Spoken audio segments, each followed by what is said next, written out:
रात को जागने वाली राजकुमारी और परी की कहानी। बहुत समय पहले एक सुंदर राज्य था जिसका नाम चंद्रलोक था, जहाँ रात की चांदनी सबसे ज़्यादा चमकती थी। उसकी राज्य में एक राजकुमारी रहती थी, राजकुमारी रातेश्वरी, जो दिन में नहीं बल्कि केवल रात को जागती थी। उसकी नींद सूरज की पहली किरण के साथ आ जाती थी और वो अगले चांद के उदय तक नहीं जगती थी। यह एक रहस्य था जिसे कोई नहीं समझ पाया था। एक दिन एक जादुई परी जिसका नाम था तारा परी चंद्रलोक की ओर आई। वो आकाश की देवी थी, तारों की रानी। वो जानती थी कि रातेश्वरी की नींद और जगाने का रहस्य किसी प्राचीन श्राप से जुड़ा है और उसे तोड़ने के लिए कुछ खास करना पड़ेगा। राजकुमारी रातेश्वरी का जीवन बेहद अनोखा था।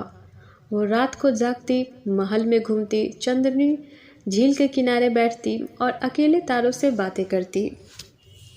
उसकी माँ महारानी चंद्रवती बहुत चिंतित रहती थी। राज्य के सभी वैद्य, तांत्रिक और संत कोशिश कर चुके थे, पर कोई हल नहीं मिला।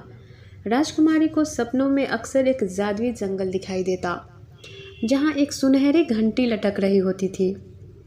वो घंटी कभी कभी खुद ब खुद बजती थी और एक आवाज़ आती थी, नींद का रहस्य छुपा है जादुई समय में।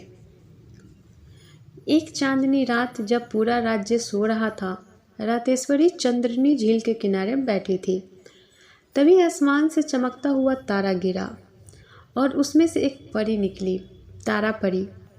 उसके पंख सितारों जैसे चमक रहे थे और उसकी आंखों में आसमान की गहराई थी।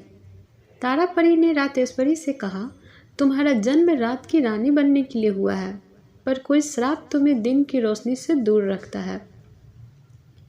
मैं आई हूँ तुम्हें उस श्राप से मुक्त करने। राजकुमारी ने पूछा, क्या मुझे भी दिन में जीने का अधिकार मिलेगा?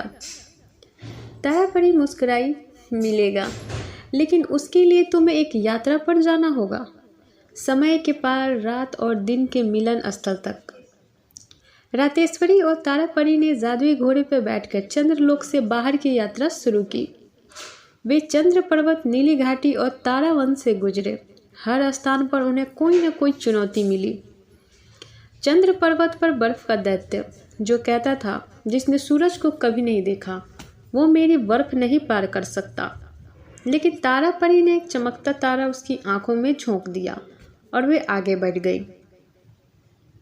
नीली घाटी में नींद की नदी, वहाँ एक नदी थी जिससे पार कर होने वाले कोई भी नींद में डूब जाता।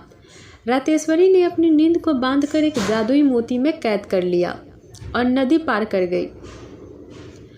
तारावन का मौन पेड़, जो रात और दिन के मिलन का रास्ता जानता था पर बोलता नहीं था, रातेश्वरी ने उसे अपने बचपन की लोरी सुनाई और पेड़ ने रास्ता खोल दिया। आखिरकार वे पहुँचे समय के मंदिर में, जहाँ एक जादुई घड़ी थी। वहाँ एक घंटी लटक रही थी, वहीं जो रातेश्वरी के सपनों में आती थी। मंदिर की दीवार पर लिखा था, घड़ी को दिन रात के संधि में बजाओ, श्राप टूटेगा। पर खतरा अभी बाकी था। मंदिर के रक्षक, अंधकार योद्धा, अचानक प्रकट हुए और उन्होंने कहा, श्राप केवल इसीलिए नहीं है कि कोई इच्छा पूरी हो, तुम्हें अपना सबसे कीमती त्याग करना होगा। राजकुमारी चौंक गई। उसका सबसे कीमती क्या है? तारा परी ने कहा, वो मोती जिसमें तुम अपनी नींद को कैद किए। रातेश्वरी ने बिना सोचे वो मोती निकाला और मंदिर की घंटी से पहले उसे नीचे रख दिया। जैसे ही उसने घंटी बजाई, घड़ी की सुइयां घूमने लगी। मंदिर रोशनी से भर गया और अंधकार योद्धा खुद मिट गया। एक तेज रोशनी के साथ रातेश्वरी जमीन पर गिर पड़ी। उसकी आंखें बंद थी, पर पहली बार वह दिन के उजाले में जागी। श्राप टूट चुका था। रातेश्वरी अब दिन और रात दोनों में जीने लगी। तारा परी ने उसे अलविदा कहा और तारों की ओर लौट गई। चंद्रलोक में त्यौहार मनाया गया। महारानी चंद्रवती की आंखों में आंसू थे, पर अब वो खुशी के थे।